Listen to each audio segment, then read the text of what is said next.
Many of you will sail aboard a cruise ship. Joining us today is Chalsea Alexander Campbell, a certified expert agent with Carnival and owner of Travel Ever After, with what you need to know before booking your cruise vacation. Good morning. Good morning, Shelby. Thanks for having me. Thank you so much for coming on. You brought a few items with you, and the first one that caught my eye was this one that has like a European adapter. Absolutely. So, and I asked you, like, is that for European cruises? And you said no.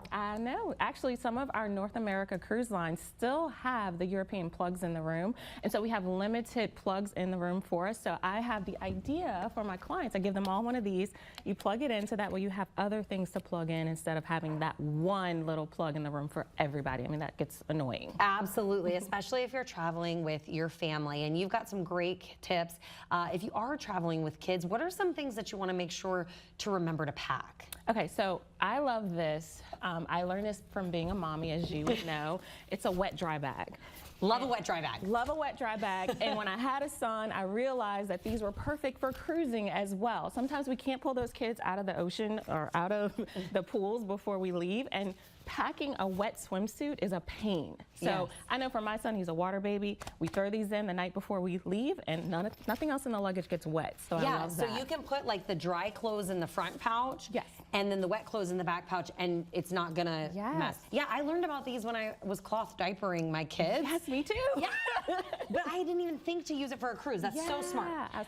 First aid kit. I mean, I imagine the cruise has some stuff, but you might want your own. Too, and it can get a little pricey. I mean, who wants to spend $10 for like 2 Advil? Not me. So bring a little first aid kit. You may need Band-Aids. You never know if you'll get a little mosquito bite while on an excursion. Bring your Neosporin, everything. Just pack this little baby in there, and it's convenient. Smart, smart, smart. We talked about the adapter. Also talked about you know, just having extra plugs around is always a good idea. We all have so many devices these days. You mentioned excursions. Are there certain ones that you need to think about, like doing with kids versus not doing with kids? And who can help you kind of navigate that? That's a good question, Shelby. So me as a certified travel agent, and I'm also an accredited cruise counselor with CLIA, which is Cruise Line International Association.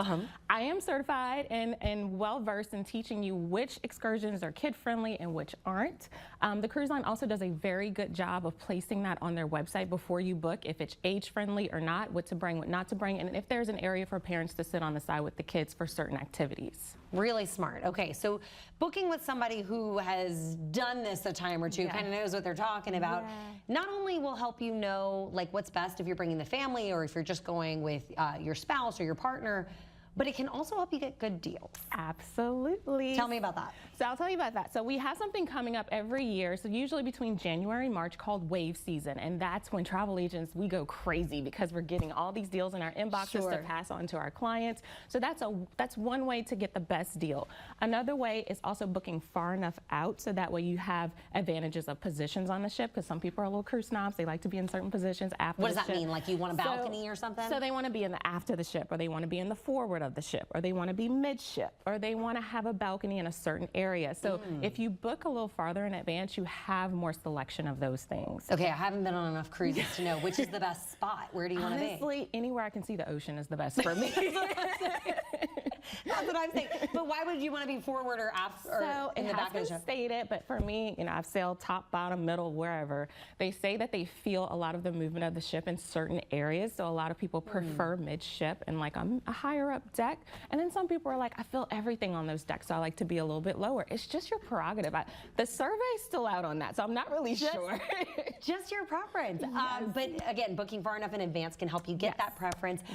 If somebody books with you, they can get a special deal. Yes, so everyone who goes to my website from Smiles to Miles today, from smilestommiles.com, I am giving you $50 onboard credit if you fully deposit a Carnival cruise. All right, well, good to know. And you use the code NOLA now. Use that code NOLA now.